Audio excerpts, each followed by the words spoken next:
Good evening and welcome to the Carnegie Town Hall. This meeting of the Sioux Falls City Council will begin in a few moments. The City Council meets on the first, second, and third Tuesday of each month at 7 o'clock p.m. and serves as the city's policy-making and legislative body. Each meeting is governed by Robert's Rules of Order unless those guidelines conflict with city ordinance or charter. City Council meetings offer an opportunity for citizens to speak directly to their elected representatives. Those in attendance are invited to address the Council during the public input segment at the beginning of the agenda. At that time, any issue that is not subject to formal action later in the agenda can be addressed. Testimony that concerns a resolution or an ordinance's second reading is only allowed when those specific agenda items are being addressed by the Council. When addressing the Council, citizens should speak directly into the microphones at the podium and state their names for the record after being recognized by the Chair. To accommodate and respect all viewpoints, citizen comments are limited by ordinance to no more than 5 minutes each. Comments should be respectful and focused on providing new information that will benefit the Council's deliberative process. The Chair reserves the right to limit the number of speakers. City Council meetings are broadcast live on CityLink and online at www.siouxfalls.org. Information regarding the City Council, its committees, meetings, briefings, and members is available by visiting www.siouxfalls.org/council or by calling the Council office at 605-367-8085. Thank you for your interest in Sioux Falls City government. I was going to say we need to come visit.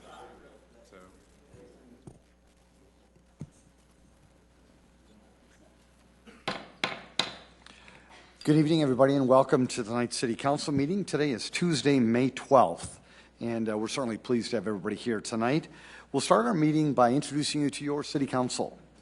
Council members Kiley. Here. Rolfing. Here. Staggers. Present. Anderson. Here. Erickson. Here. Erpenbach. Here. Jamison. Karski. Here. Thank you so much. In Sioux Falls, we start our City Council meetings with an invocation, with a blessing, and we're very blessed to have Pastor Phil Tagbeck from the Ransom Church. Pastor Phil has been here a number of times to lead us in the invocation. Pastor, thanks for coming back. And what we'd ask you to do is to stand for that invocation and then remain standing for our Pledge of Allegiance. Let's pray.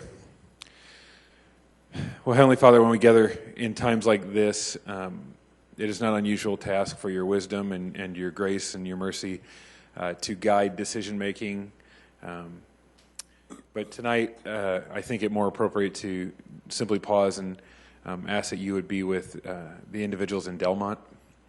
There are so many things, Lord, that we can control, that we can put in place to make our city a great place, to make our state a great place. And then things like this happen that are uncontrollable and unforeseen. And all we can do is band together. And so for those who are working from our city in the Delmont area, I pray for protection and safety for the families that have been affected. Lord, would you just be with each and every one of them? And would you be with us tonight, I pray in your name. Amen. I pledge allegiance to the flag of the United States of America and to the republic for which it stands, one nation, under God, indivisible, with liberty and justice for all.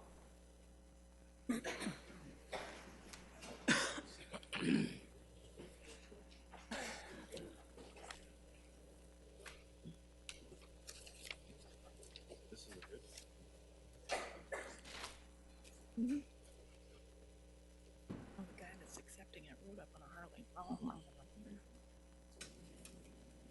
only thought he was here.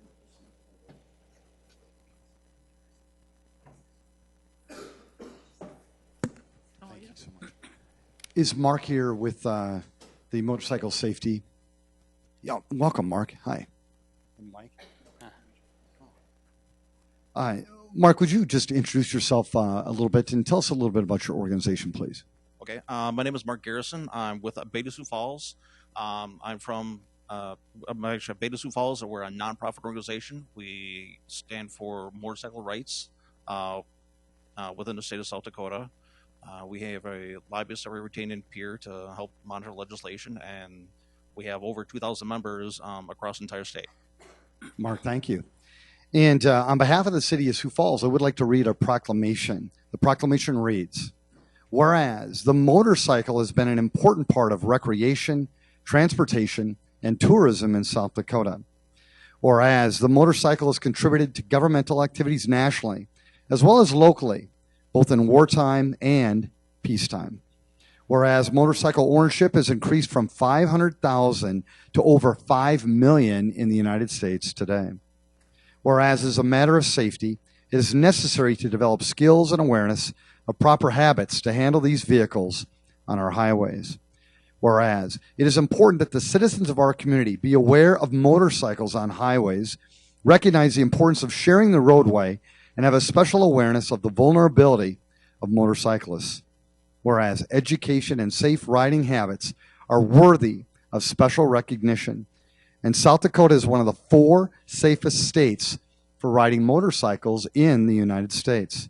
Now, therefore, I, Mike Huther, Mayor of the City of Sioux Falls, do hereby proclaim May 2015 as Motorcycle Safety and Awareness Month in Sioux Falls. Mark, thank you so much for what you do, and thanks for bringing this to our attention tonight. Everybody, can we have Mark a round of applause?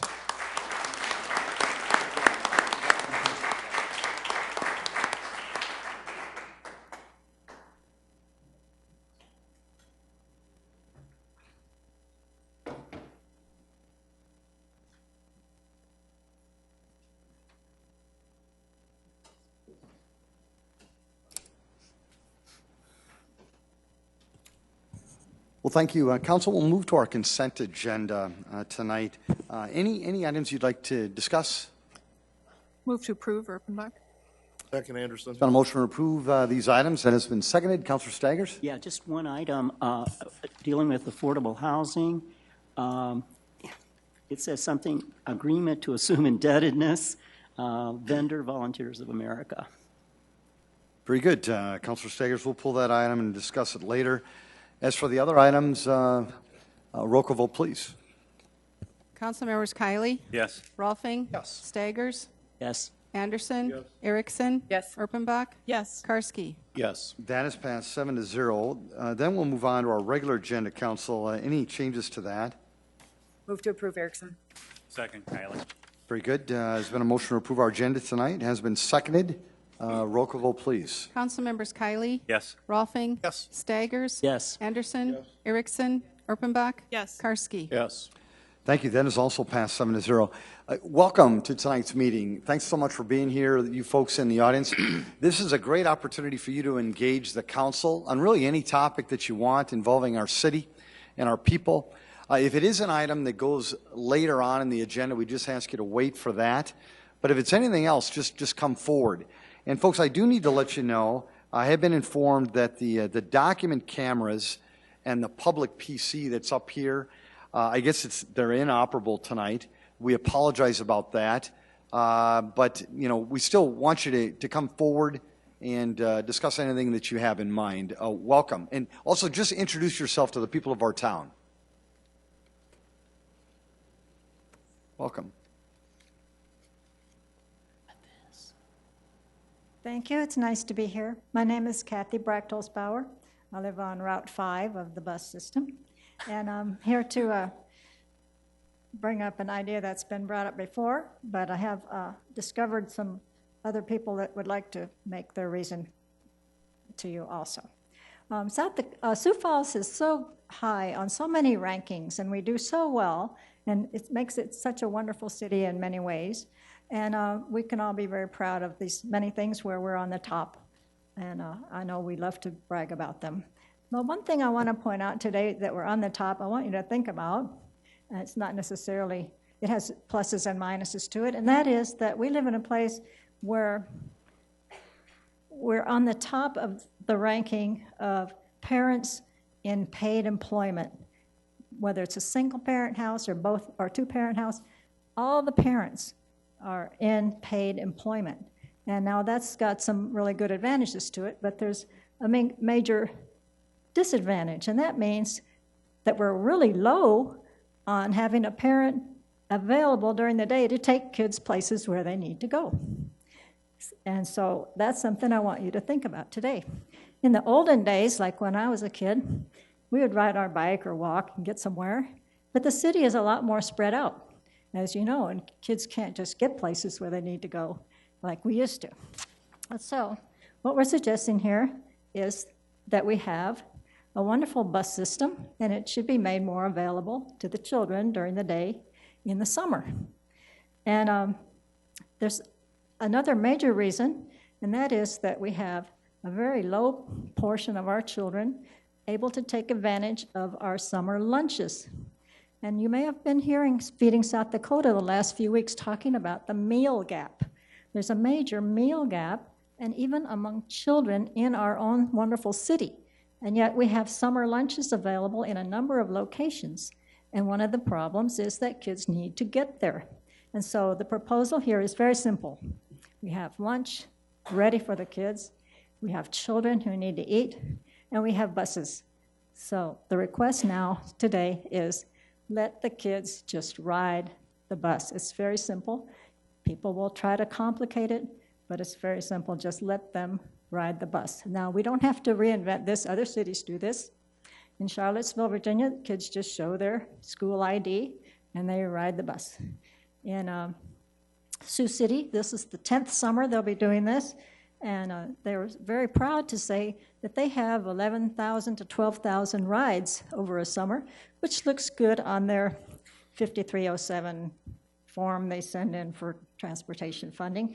But mostly they're proud that they're getting children to the activities, to the libraries, the museums, the pools, the parks, and the children are getting around town. And it's good PR for the bus system.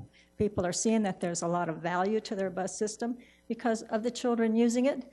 And the man at the Sioux City Bus Transit Department told me that it's also good PR with the millennials because nowadays they're more inclined to appreciate public transportation, not have to get a car to go everywhere. And it's making a good impression on the city to have more people riding the bus and have the children ride. So we want you to consider that. There's a lot of effort that goes into so many activities, but there would just be a lot more good that can be done if people were there to participate in them. And that goes for all our activities, our facilities, our businesses, our services. A lot more good can be done if people get there and participate in them. And that goes for our lunches, and that goes for our buses, that they can do a lot more good if more people are riding them. So that's our request tonight, is to let the kids ride the bus. And I think these children are going to be telling you their names, right? And some reasons why they would like to ride the bus in the summer. Thank you for considering this. Folks, did anybody else want to speak to the council? Girls, did you want to speak to the council? Please come forward. Can we get the microphone for these folks, please? Just come on up, miss.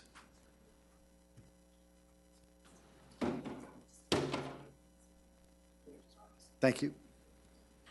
My name is Kira Jensen, and we could go to the mall and hang out with our friends. Thank you, Kira. My name is Jasmine Hardison, and I want the bus pass because I can go to the library. Thank you, Jasmine. My name is Rihanna Erickson, and I want to go because my mom has to take off her lunch break, and it normally takes an hour over our lunch break to take me and my brothers places. Thank you, Rihanna. My name's Kaylee Wold, and I would like to go so I can visit my grandpa in the hospital. And miss, your first name again, please? I'm so sorry. Kaylee. Kaylee. Thank you, Kaylee. My name is Jordana Carey, and I want to go because I have music lessons, and some of my friends do too, and they miss them because they don't have a ride there. Was that Jordana? Yes, thank you, Jordana. Folks, is there anybody else who wanted to engage the council? Welcome.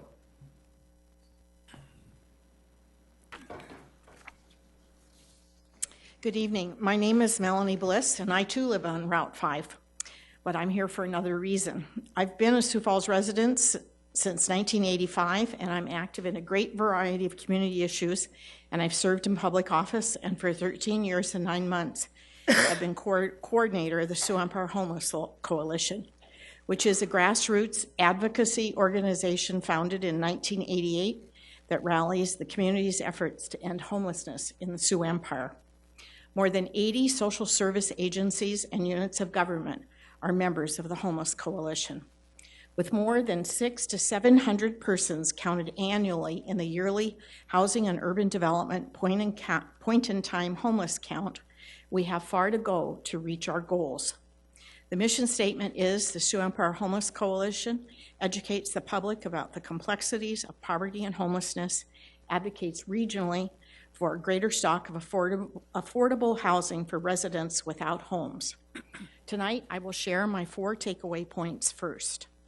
Spending 30% of your income on rent causes you to be precariously housed. Spending 50% of your income on rent causes you to be imminently homeless. Fact, it takes between $13 and $16.80 an hour in wages to afford a 2-bedroom fair market rent apartment in Sioux Falls. Fact, 46.9% of the children in Sioux Falls School District are on free and reduced lunch, nearly half of all the children enrolled. Fact, in Sioux Falls, South Dakota, people in poverty do not earn enough money to pay for food and rent each month. Nearly 11,500 children of 23,000 enrolled are enrolled in the free and reduced meal program, one of the most carefully documented numbers in America. Also, there's a backpack program for children to take food home for the weekend in order to have enough food to eat. The backpack program is a great temporary fix, but there's only 3,600 of them. They're 8,000 short every week. Families do not earn enough wages to pay for housing and food in a month. This is sinful in America. An extremely small part of people are chronically homeless, but they use up fantastic amounts of scarce service resource dollars and often are not permanently housed, continuing in a shuffle in a merry-go-round pattern. Police, jail, ER rooms, detox know each of these persons by name. All of these know that 5 to 7 times failed treatment is not too likely to turn a person around. Most persons who are chronically homeless are at the end stages of their life and need to change to a medical model.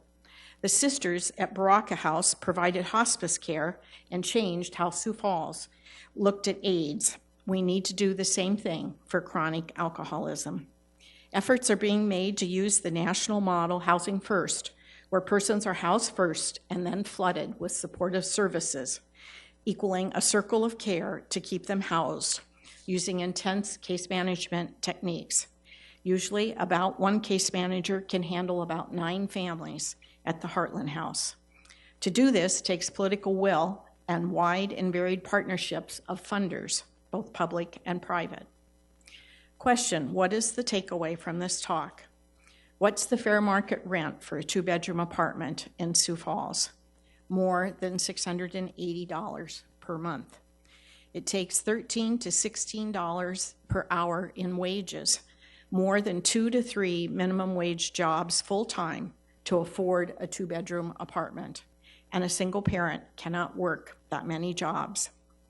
The reality in Sioux Falls, there is not enough housing available in the first place that is affordable. I believe spiritually that there is a deep way to create home with people when people trust you. I do not believe that charity is socks, hotel shampoos, and drive-by casseroles.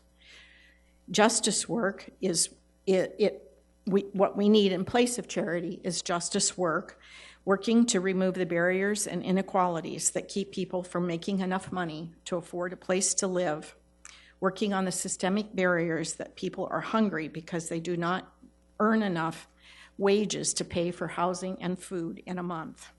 Justice is walking alongside a person who does not have a place of their own or enough to eat and making the world a more just place for everyone. Thank you very much. I also very much support the busing for the children in the summers. I think that is a very simple thing to do with their name tags they already have from school, and think of how much benefit that could give to people who do not have money to pay for activities to go to the city of once. And I will tell you, this summer, I'm going to learn to ride on a hydro rider, and I'm going to Aquazuma. I would love to see a lot of children at the same time. Thank you. Melanie, thank you. Is there anybody else who wanted to engage the council tonight? Ms. Colby, did you want to come on forward, please?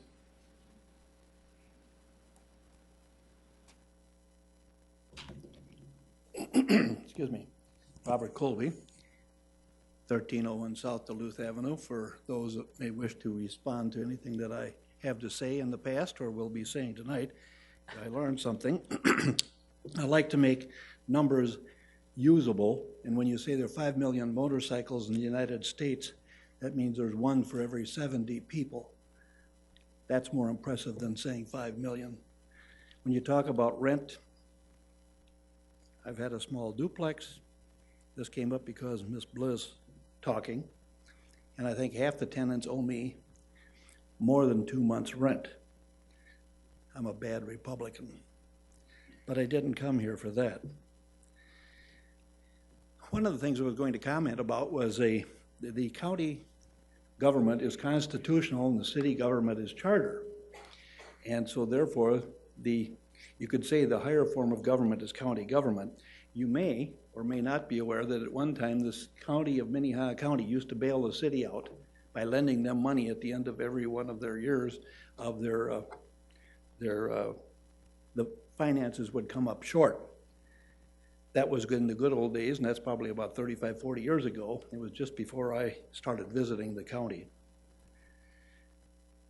and the regular meetings that they had. Things have changed. The city has been very blessed to get the state to come to their assistance. That's another story. We'll talk about that another point in time. The city and the county split about the same amount of money out of the property tax. That's about 25% is split between the city and the county. The other 75% goes to the school. We had a superintendent here at one time when I told him, I said, did you know that it takes 3 years of an average house's property tax to pay for 1 year of education for a student? In other words, if you have one student, you have to live in that house, the average house, for 36 years to pay for the education for that one student. So students are not a good thing to have in a school district. You're better off to have property like industrial property because they don't provide students, they provide tax money. Even farmland provides tax money beyond the students. One of the things that's happened in the history of the city of Sioux Falls, and you probably aren't aware of it, there was an oil spill up north on the road on Old 77 going up by the new golf course and just east of Sorum's Corner, or the Renner Corner as it is called today. A major amount of oil was pumped into the environment because of a split in the pipe. Well, they cleaned it up. The average cleanup that you can get is about a 60% recovery of everything that goes out into the environment. Because of that particular spill, there was a major effort put on by several parts of government. The Attorney General's office had a representative, the DNR, the county, and the city were all working to see what they could do about the pipeline and see what they could do to enhance the protection of the environment. Now, I sat on that, and what happened is that we were pushing for a double-walled pipe to go at least under the river so that we wouldn't contaminate the river and we would do some efforts to save the aquifer. The unfortunate thing is we had a leader of our city who settled with the pipeline people and cut the legs off from all the rest of us who were trying to go for that particular kind of environmental protection. Now, the city had no land involved. It was all in the county property, and we were trying to protect the city's aquifer, but that did not happen. That was one of the things that left a bad taste in a lot of people's mouth. for that particular reason. My time is running out. Thank you very much. And 1301 South Duluth, that's where you can respond. And I hope you have a good day and a good week.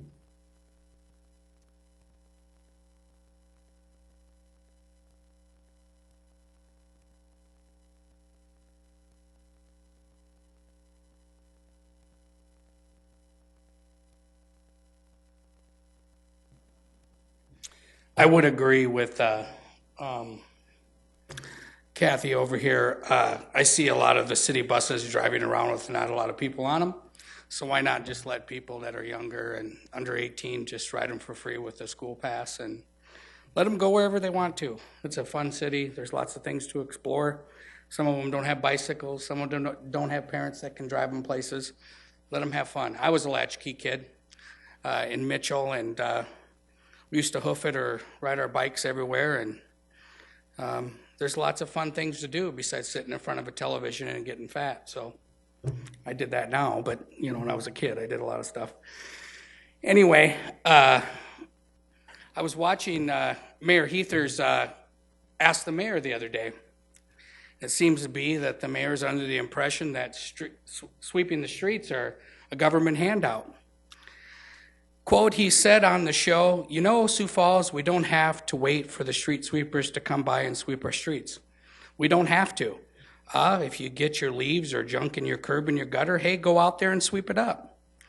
I think sometimes we rely on government so much to do work for us when we are capable to do it ourselves. I would have to say that I agree. I go out and I scoop my curbs myself. I usually use a shovel because there's so much crap there. And but I have to say that this isn't about depending on government. The streets are owned by the taxpayers. We pay taxes to maintain them. That includes repair, resurfacing, potholes, snow plowing, and yes, sweeping them. The city maintains a public works department that owns street sweepers that we pay for. We pay the people to operate the street sweepers. That's part of our taxes. Do I expect government to do everything for me? No. There's a lot of things I don't want government doing for me. But I figure I pay taxes to maintain my streets. We have street sweepers. We have people that run them. Why on earth wouldn't we expect them to do this job for us? Besides the fact that our storm sewage systems, when our curbs and gutters are clean, it helps them a lot and saves us a lot of money when there's not a lot of garbage going down in those storm drains. The street sweepers save us a lot of money, and they should be sweeping the streets all the time. As for government expecting to do things for us, let's talk about that a little bit. We spent $500,000 for an indoor tennis center, and it has 102 members. I don't expect government to do that for us. We're spending $24 million in an indoor aquatic center. I don't expect government to do that for me. We spent $115 million on an entertainment center. I don't expect government to do that for me. Government's first expectation is to provide services. Wow, what a concept. Sweeping streets, filling potholes, providing fire and police. That is our first expectation of government. Not to entertain us. That's not government's expectation. If we have money left over, sure. I would have to say that we have some skewed priorities in this town. First and foremost, let's sweep the leaves off the street, and then let's talk about country western concerts out at the event center. If I have some time, I'd like to talk about the pavilion. They came here today and talked about all their great numbers. They do that every year. They have a little spin machine that goes on. The Visual Arts Center was promised to us to be free from day one. It was promised to us at the election.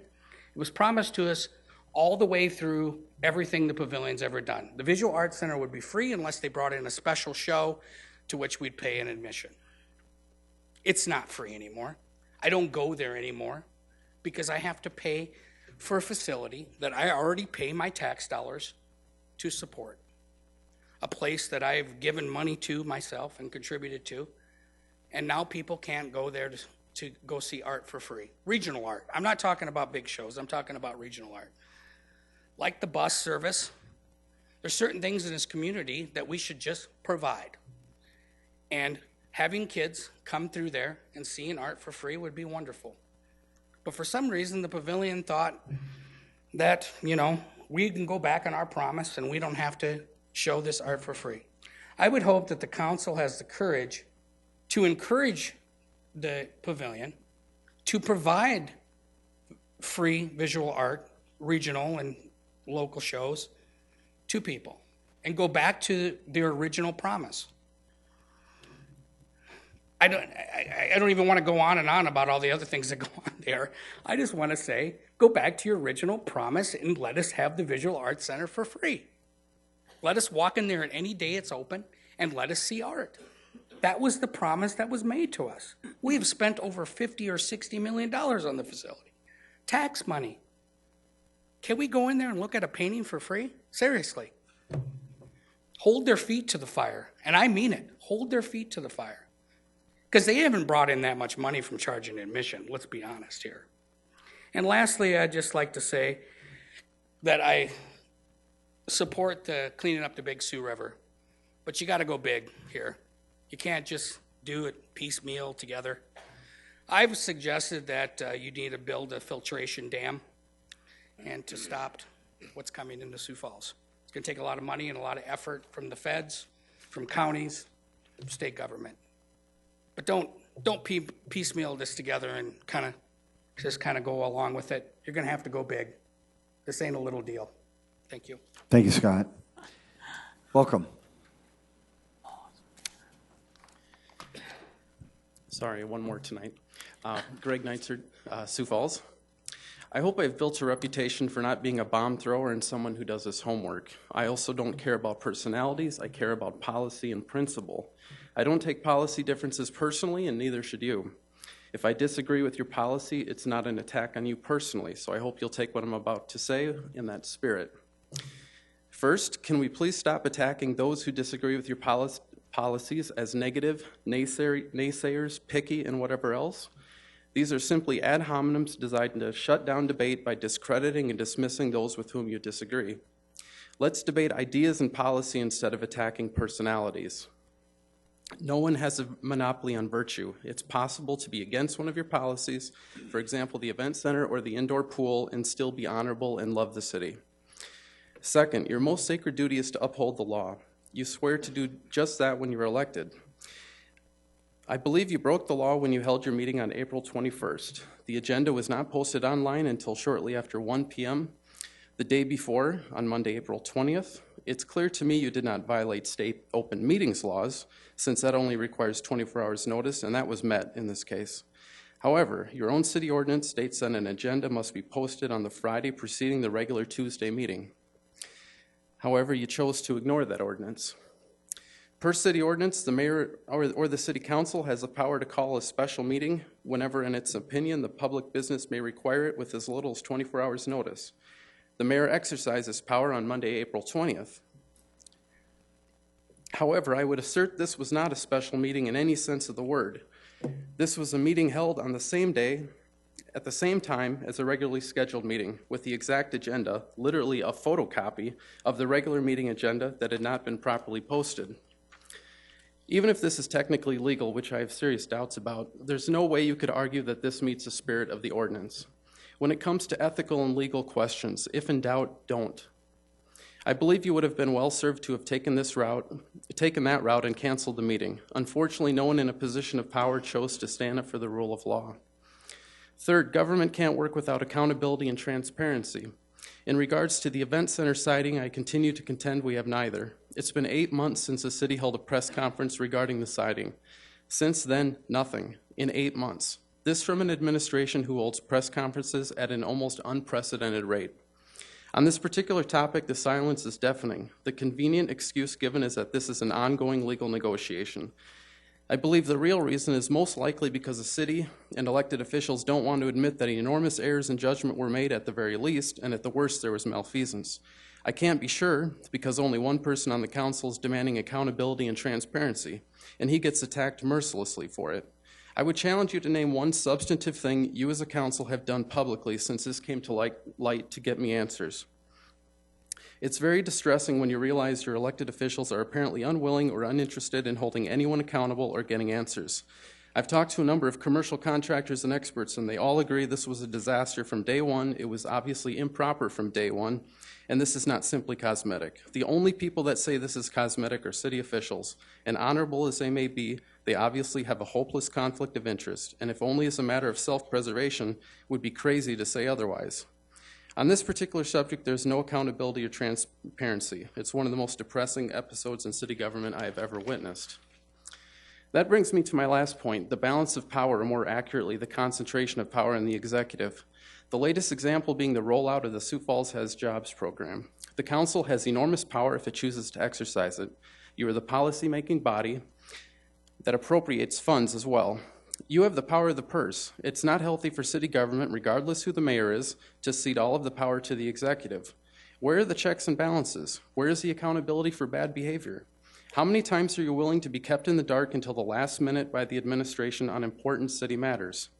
How many times are you willing to be asked to ratify or appropriate funds for something after it has already been executed? You were kept in the dark about the indoor pool and its cost overrun until the last minute. A few of you expressed dissatisfaction with that at an informational meeting. One of you said we are not a rubber stamp group, but shortly after you simply approved it.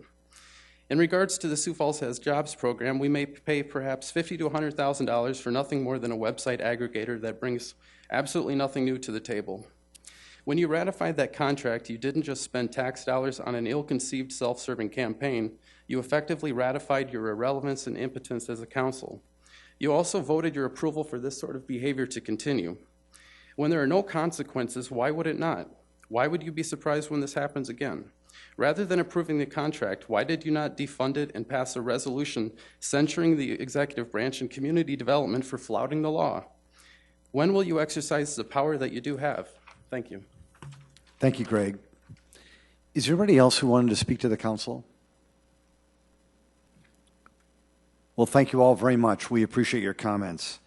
Councilor Staggers, we'll now move on to your item, and it was an affordable housing topic involving multipurpose youth services center for high-risk and homeless youth, agreement to assume indebtedness. Councilor Staggers? Yeah, I guess my primary concern was agreement to assume indebtedness.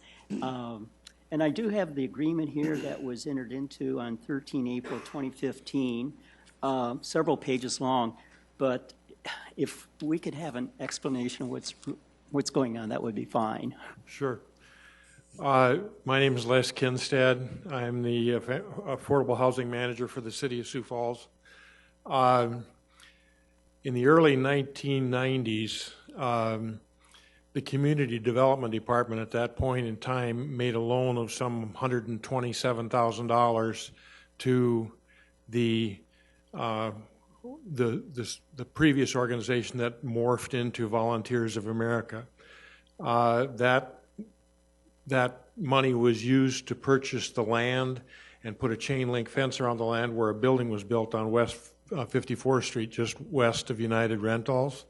You know where the VA facilities are down there. Mm-hmm.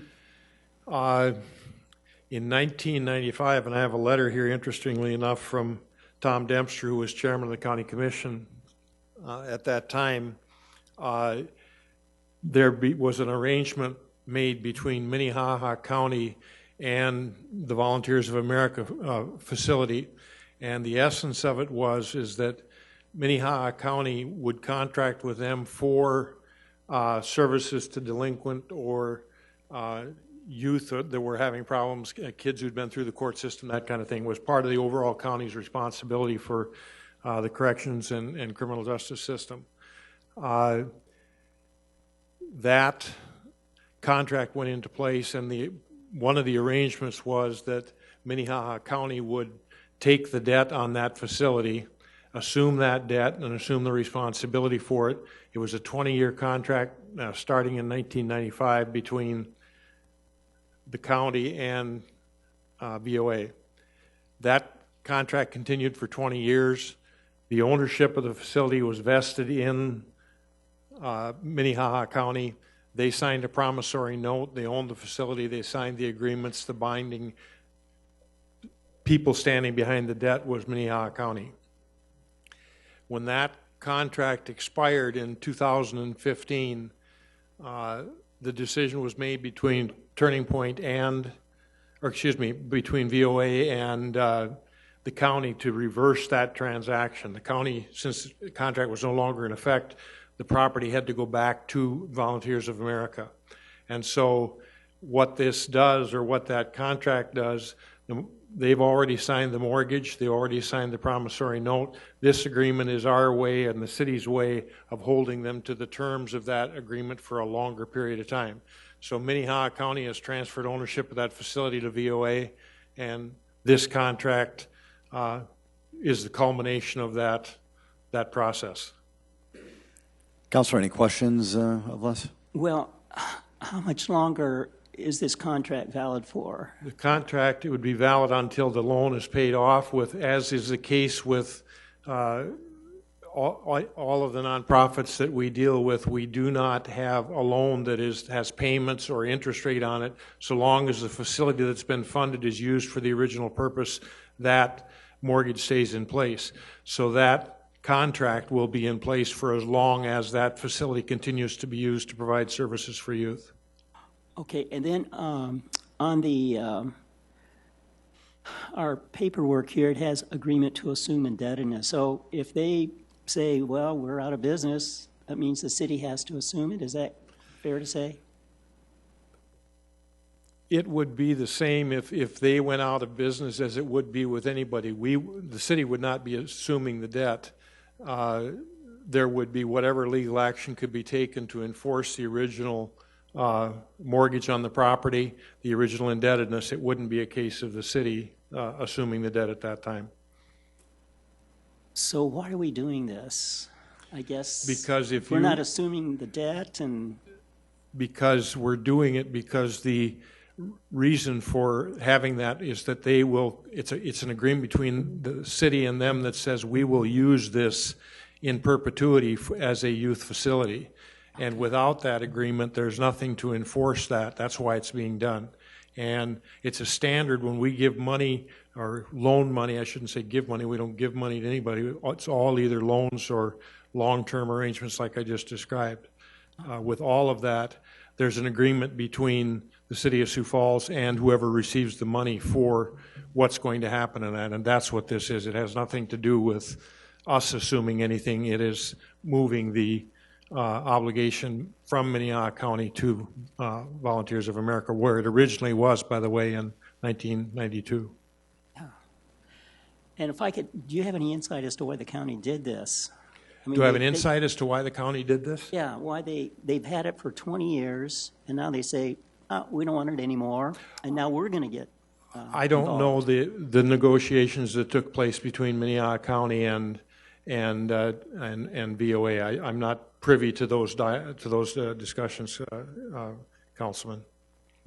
Councilor Mbach, anything? Les, could you remind us, the original money was CDBG money? Yep. Community Development Block Grant money. Is that That's right. city money, or where did that money come from? That's federal money. It comes from the Department of Housing and Urban Development. And how do we even touch it? Why is that? Why do we get CDBG money? Because we're a community the size of which entitles us, we're called a participating jurisdiction. We're of a size sufficient, which is a standard metropolitan statistical area, the census definition of that. And because of that, we have allocated to us each year CDBG block grant money and something called home money. Those are the things that do. For example, we recently, I see, Christine Erickson is here. We recently took you and Councilman Kiley through the work that we're doing there. That's what those programs are for.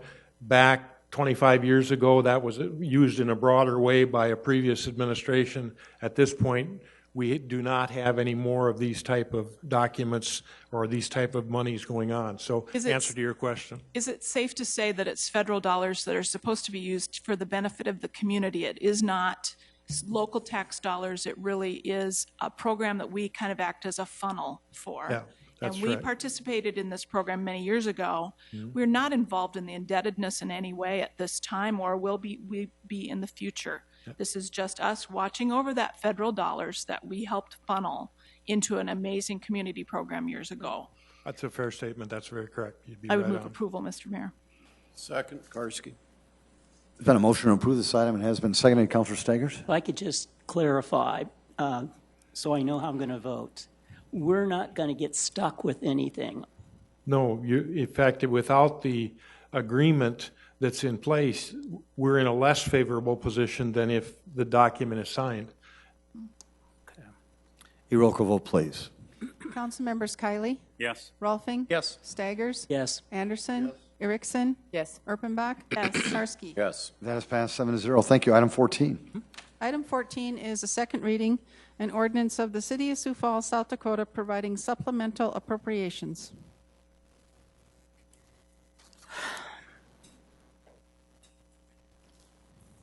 Hi, Mark. Good evening, Mayor and City Council. This is an item that allows us to recognize the funds from, first item is from the DOT. We've elected to build the 85th Street and Minnesota intersection cooperatively, and we've split the cost. And so this first item allows us to receive the DOT's portion of the project, which is $405,000. The next receipt is for us to work together and jointly purchase this opportune acquisition at the interchange of 10th Street and 229. And the DOT's portion is approximately $115,000. And then last, the $579,500 that's not shown on the map. It'll be associated with the SRF loans that we'll talk about in the next three items, is for us to recognize and put into the storm drainage fund those $579,500 that we can reinvest upstream into the watershed to improve the water quality of the Big Sioux River. Here for your questions. Mark, thank you. Folks, this is a second reading, so you do have the opportunity to engage the council on this if you're interested. Anybody interested in that? Councilors? Move for approval, Anderson. Second, Kiley. Councilor Anderson's made a motion to approve this item, and seconded by Councilor Kiley. If there's no further discussion, a roll call vote, please. Council members Kiley, Yes. Rolfing, Yes. Staggers, Yes. Anderson, Erickson, Yes. Erpenbach, Yes. Karski. Yes. That is passed 7-0. Thank you. Item 15. Item 15 is a second reading, an ordinance of the City of Sioux Falls, South Dakota, authorizing the issuance of revenue bonds and pledging a surcharge for improvements to its wastewater system and non-point source improvements. Thank you. Item 15, 16, and 17 are tied together, and Diane Best, City Attorney, along with Tracy Turback, Director of Finance, is here to also support this. I'll take you through the presentation again. This is a replica of last week. Just to remind you of the project, this is one of the two key sanitary sewer projects that we'll undertake in the next 18 months, and this provides the necessary funding for us to construct that work.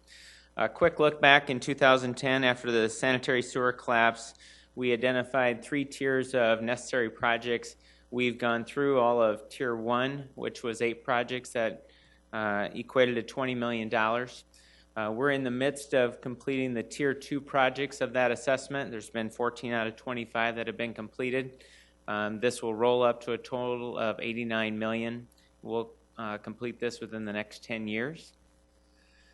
This next project is a critical project. It's considered the dual force main. It will not only provide us redundancy, but it will provide us additional capacity. About 97% of the city's wastewater flows through this pipe, and we've been actively designing this for about the last 18 months and looking forward to going to bid at the end of June. The funding that's necessary for this project is about $11 million $400. That will be the loan amount. It'll provide a new 42-inch diameter force main from what's considered the Brandon Road lift station to the water reclamation plant. We've talked in the past that we've agreed to accept a reduced interest rate, and we'll take that savings and interest rate, add it to our principal, and use that $579,500 and invest it into the watershed up north. It's a net financial zero sum, but it's a great program that the Department of Environment provides for. The loan terms are 1.25% over 10 years. The schedule has been that the public hearing was held on December 1st. We submitted a facility plan to the state in December 5th of 2014. I'd like to finalize the loan this month and go to construction over the course of 2015, 2016. Recapping the loan terms, 10 years at 1.25%. It is secured and repaid by the enterprise fund of the water reclamation. It is the set-aside dollars in the current rate. There's no rate increase, but the terminology is called a surcharge, and I've got another slide that will communicate that. So our current rate before this ordinance change that will be asked for later tonight is $3.55 per 100 cubic feet. The set-aside dollars that we've been planning for to repay this is 24 cents inside that $3.55. That's considered the surcharge. The quick non-point source funding, again, that's the reduction in interest rate from 2.25% to 1.25%. We'll take that savings and interest, invest it into the watershed north of Sioux Falls, and that equates to $579,500. Here's a picture of the Central Big Sioux River watershed project that goes north of Brookings County down toward Union County.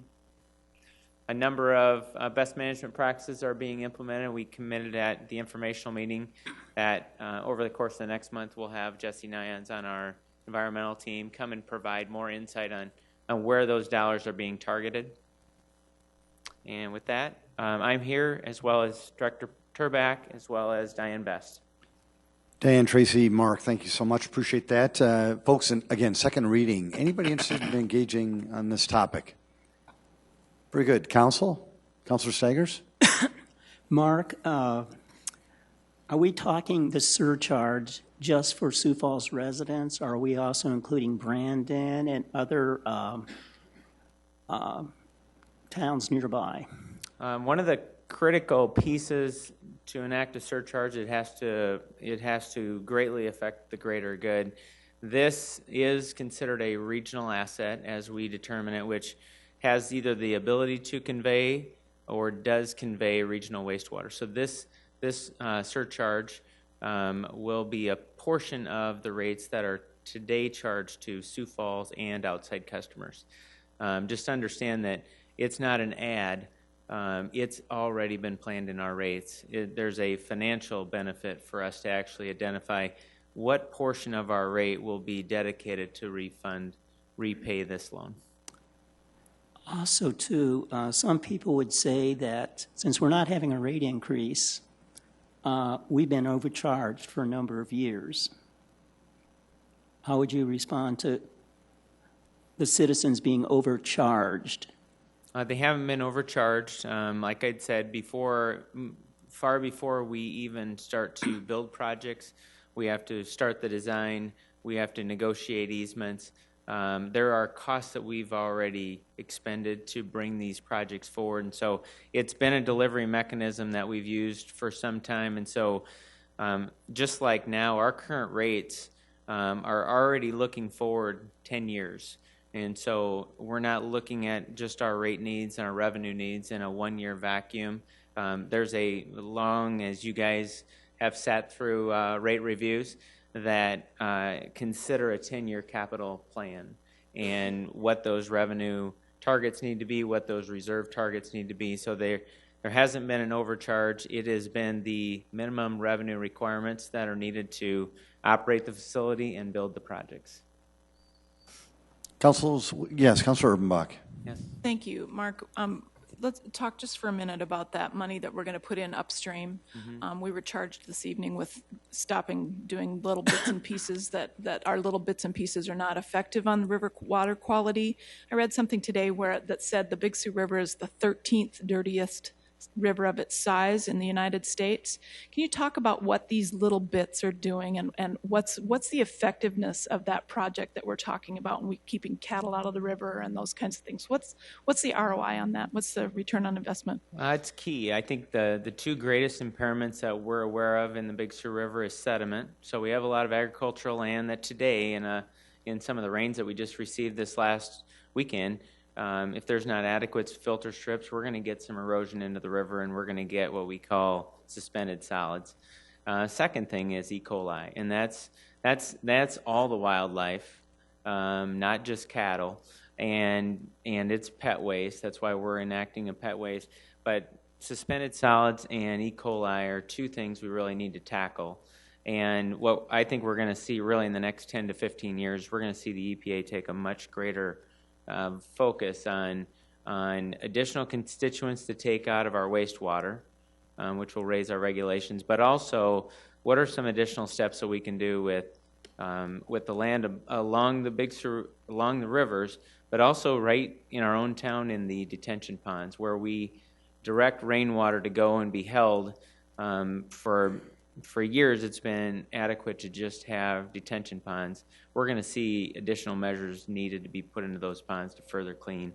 So there's a big movement coming. I think Sioux Falls is on the leading track that we've been participating in these programs to write a master plan and direct those funds where we can get the best ROI. I think when Jesse comes in about a month, he'll bring his constituents with Central Big Sioux River Water, and they've already showed with the filter strips that they've been buying and keeping the cattle out that they're already seeing noticeable trends in the decrease of E. coli. So without stealing their thunder and really without speaking without good data, I would encourage us to just wait, and I'll bring them in June.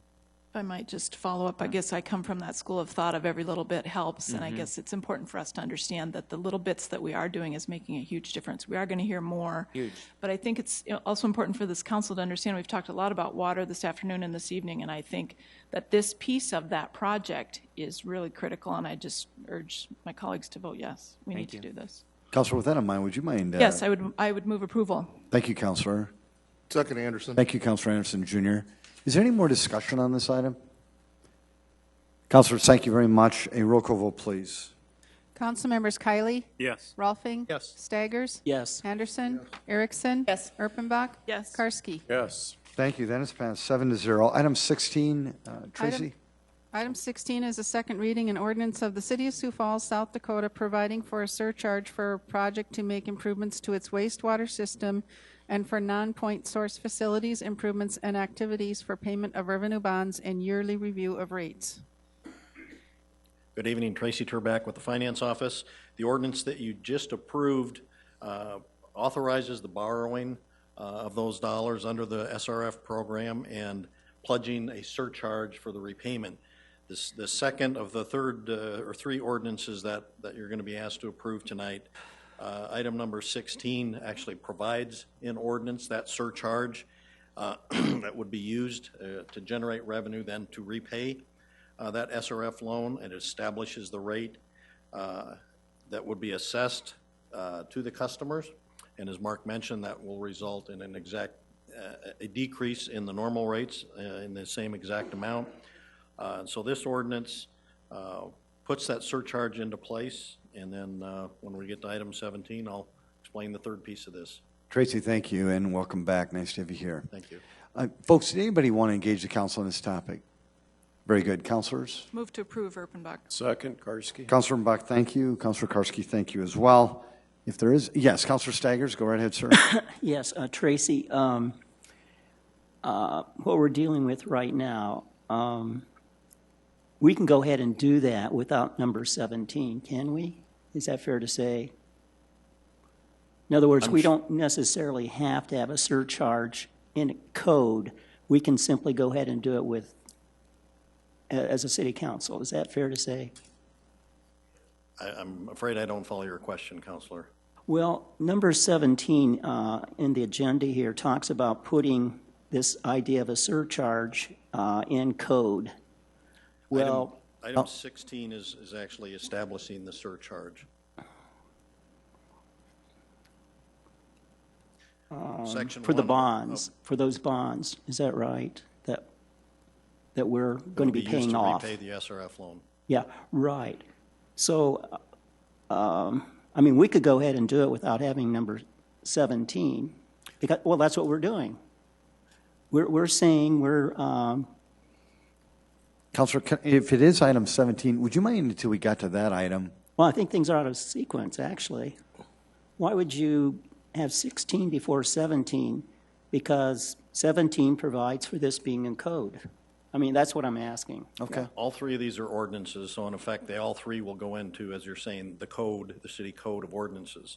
So the first ordinance that you approved authorized the issuance of the bonds and pledging revenues from a surcharge to repay those bonds. Item 16 establishes the surcharge at the 24 cents per 100 cubic feet that's paid by residences, and also establishes the starting date for that surcharge of August 15th. That is the gist of item 16. Tracy, Councilor Staggers was wondering if maybe is 17, if we're going to talk about 17, but to his comment, does 17 have to be approved before 16? No, I think they're in the appropriate order. Does that seem okay, Councilor Staggers? Well, they go hand in hand. I mean, they go hand in hand, but whether, you know, that's, I guess I'm wondering just about the order, that's all. Very good. Thank you, Councilor. Appreciate that. Move approval, Rolfing. There actually has already been a motion to approve, and it has been seconded. Councilor Rolfing, thank you very much. A roll call vote, please. Council members Kiley? Yes. Rolfing? Staggers? Yes. Anderson? Erickson? Yes. Erpenbach? Yes. Karski? Yes. That has passed 7-0. Thank you. 17, Tracy, any additional comments? I need to read it. Oh, I'm sorry. You guess you do, and Item guess I'm in a 17 hurry. is a second reading and ordinance of the City of Sioux Falls, South Dakota, amending sections 51.081 and 51.08101 of the Code of Ordinances of the city by adding surcharge and rate sections. Great job. Thank you. Tracy? Thank you. And this item 17 takes that surcharge rate that you just established under item 16 and amends our current rate ordinance to reflect that surcharge amount. Move approval, Rolfing. Second, Erpenbach. There's been a motion to approve this item. Has been seconded. Councilor Staggers, any more comments? I guess I'm going to vote against this one because what we're doing is we're adding surcharge and rate sections. And in other words, we're going to make it easier in the future. If we want to add a surcharge here or there, whatever, we can say it's writing code, and I don't think we ought to make it easier. Councilor Staggers, thank you very much. And folks in the audience, I apologize. I didn't give you an opportunity to engage the council on this topic. Would anybody want to? Well, we're so glad you're here.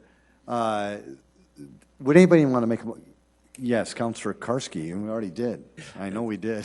Thank you. Councilor Karski? Tracy, the purpose of doing it as a surcharge, from what I'm understanding, is that by doing that, it doesn't count against our debt limit, which we're trying to improve our credit rating, and this is to that end. Is that correct? That's correct. The surcharge really, from the customer standpoint, doesn't change anything. As Mark said, the rate that a customer pays will be the same after the surcharge is in place as it is before. The real motivation here is to provide greater overall financial flexibility for the city by having these loans structured in a way that does not count against our legal bonding capacity, therefore provides the city greater financial ability to adapt to needs down the road should they arise, and potentially by having that degree of financial flexibility and the capacity to deal with unexpected financial demands that the rating agencies, the next time we issue bonds, would potentially provide us with a better bond rating. It's one small step that we can take that will hopefully someday result in a higher bond rating for the city. A roll call vote, please. Council members Kiley? Yes. Rolfing? Yes. Staggers? No. Anderson? Yes. Erickson? Yes. Erpenbach? Yes. Karski? Yes. That has passed 6-1. Item 18. Item 18 is a resolution approving the release of permanent easements located in blocks 22 and 27 and all of vacated 24th Street abutting thereto of Hayward and Rowland subdivision of Block C and D of Hayward's addition to Sioux Falls, South Dakota. Good evening, Jeff Deloris from the Engineering Division of Public Works. These easements are located on a vacated section of 24th Street between Lake and Colville Avenues. Sioux Falls School District is the petitioner. This site is at the Jefferson Elementary site with a current project currently going on there. The district has a school project going on there. A permanent utility easement for public and private utility uses was reserved when this section of street was vacated in 1948. A permanent easement for the purpose of electrical transmission and distribution was granted in 1978. Currently, there are no facilities remaining within either of these easements. Engineering staff recommends the permanent easement areas be released on this property. Thanks, Jeff. Is there anybody in the audience who want to speak to this item? Council? Move to approve, Erpenbach. Second, Anderson. Councilor Erbenbach's made a motion to approve this item, seconded by Councilor Anderson Jr. A roll call vote, please. Council members Kiley, Yes. Rolfing, Staggers, Yes. Anderson, Yes. Erickson, Yes. Erpenbach, Yes. Yes. Karski. That is passed 7-0. Item 19. Item 19 is a resolution amending the 2015-2019 capital program. Thank you again, Mayor and City Council. Item 14 earlier provided authorization for those supplemental funds. This now takes those funds and puts them in the capital plan. For the unappropriated funds, it'll recognize those projects as well, and we'll take you through just a few slides. All right, first again is the 85th Street, Minnesota, that we've talked about, our cooperative effort with Department of Transportation. This will put the funds in the plan to allow for the purchase of this opportune acquisition at the interchange of 10th Street and I-229. This parcel at the intersection of Madison and Harlem will provide funds in the Light and Power Division to purchase this property and build our second electrical substation. That is the location where those dilapidated greenhouses have been, and they're on their way down.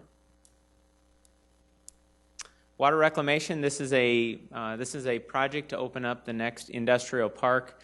That's generally east of 229, north of Rice Street, and south of 60th Street North. The first phase of this, phase one, is funds that have been provided by a private entity, Sweetman Partners, to the amount of $2.2 million. We will utilize their funds, included and bid this project along with our dual force main project, so we can take the opportunity to dewatering and a number of those other minimized mobilizations and open up 450 acres of industrial land. This has been a great partnership to utilize and open up this basin. Here's a few facts about what we call Basin 17. That's that industrial land. Phase one would happen in 2015, 2016. The amendment request to the capital plan would be $2.2 million. It'll be constructed alongside of the Brandon Lift Station force main.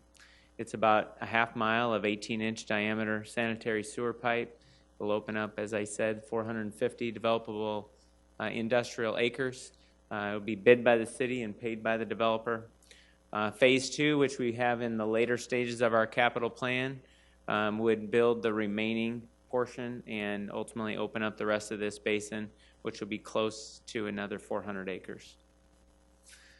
This is the Big Sioux River Watershed Group that we've talked about earlier, putting those funds together to improve the water quality of the Big Sioux River. The strategies that are being implemented.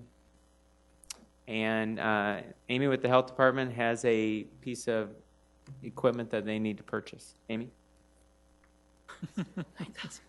Fits in. Good evening, Amy Richardson, Public Health Finance and Information Officer. I have one piece of equipment, a dental sterilizer that we'd like to amend to the capital plan for 2015. The estimated cost is about $9,000. Our current unit has been in the repair shop on several occasions this past year and is about 14 years old. We will be able to do this without an increase in appropriations as we have some savings from other dental equipment we purchased this year. Thanks, Amy, and thanks for sticking around. Folks, anybody want to speak to these items? Council? Move for approval, Anderson. Second, Rolfing. Councilor Anderson Jr. has made a motion to approve these items, seconded by Councilor Rolfing. A roll call vote, please. Council members Kylie? Yes. Rolfing? Yes. Staggers? Yes. Anderson? Erickson? Yes. Erpenbach? Yes. Karski? Yes. That is passed 7-0. Item 20. Item 20 is to set a hearing date for Tuesday, June 9th, 2015 at 7 o'clock p.m. A proposed resolution vacating the South Duluth Avenue right-of-way from the south right-of-way line of West 39th Street to the north right-of-way line of West 41st Street. This resolution proposes to vacate South Duluth Avenue from the south right-of-way line of West 39th Street to the north right-of-way line of West 41st Street. The petition was submitted on behalf of Billion Motors. The petitioner has complied with our street vacation policies and will be notified to be at the formal hearing date to answer any questions. If this right-of-way is vacated, a utility easement will be maintained for public and private utilities on the vacated right-of-way. To give you an idea, the plan, I'm not really here to speak of Billion's plan, but this is the vacated street of Duluth Avenue. That is their plan right now. A neighborhood meeting is required for this proposed vacation, and it's scheduled tentatively on June 3rd at 7 p.m. Jeff, thank you so much for that. Appreciate it. Council, any thoughts on this, or would anybody want to set a date of hearing for Tuesday, June 9th? So move, Anderson. Second, Erpenbach. Councilor Anderson Jr., thank you so much. Councilor Erpenbach, thank you as well. Question? Yes, Mr. Councilor Erpenbach. Can you talk to us about how much, do you know how much of that property they own that's inside that outline right now? They own everything on the west side of Duluth Avenue, except the very north property, but that property actually accesses that 39th Street. And then they actually own all the property other than what you see, that office on 41st Street on the east side of Norton Avenue. Then I know we don't have planning and zoning here, but does anybody know what it's zoned? Do you know what it's zoned? Do we have to go through that? I can't speak. Okay, thank you. A roll call vote, please.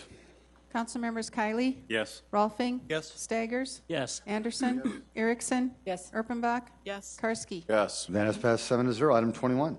Item 21 is to set a hearing date for Tuesday, June 9th, 2015 at 7 o'clock p.m.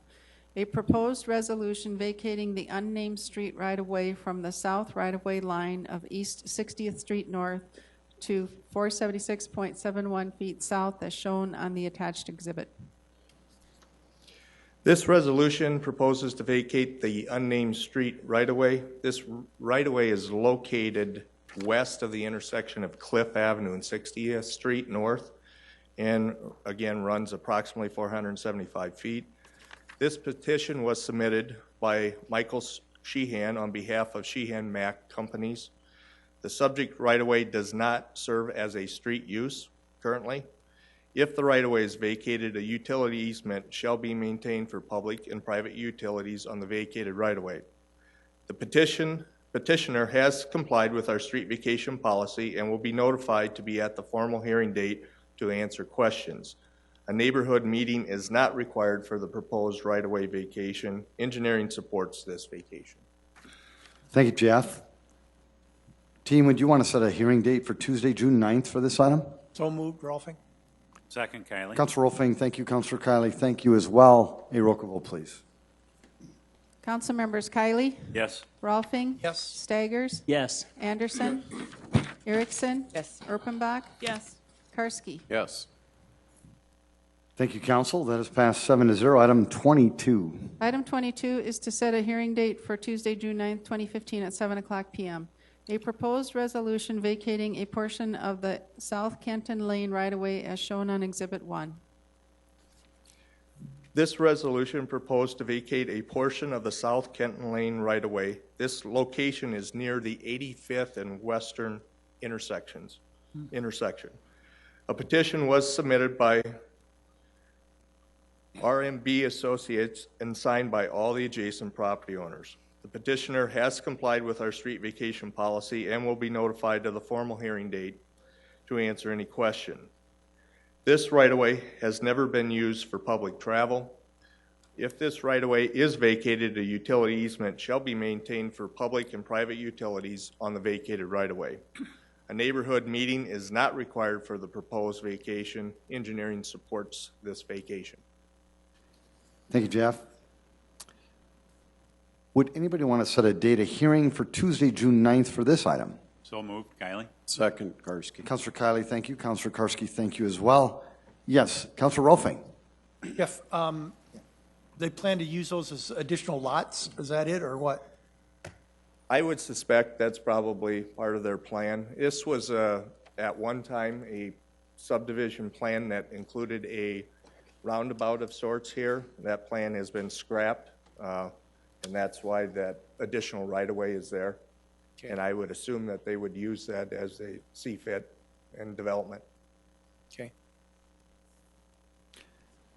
Councilors, thank you. A roll call vote, please. Council members Kiley, Yes. Rolfing. Yes. Staggers. Yes. Anderson. Yes. Erickson. Yes. Erpenbach. Yes. Karski. Yes. That is passed 7-0. Council, any new business items? I know you've had a full day. Would anybody want to adjourn this meeting? Move to adjourn. Thank you. There's been a motion to adjourn tonight's meeting. It has been seconded. All those in favor say aye. Aye. Opposed? This meeting is adjourned, Sioux Falls. Make it a great, great night.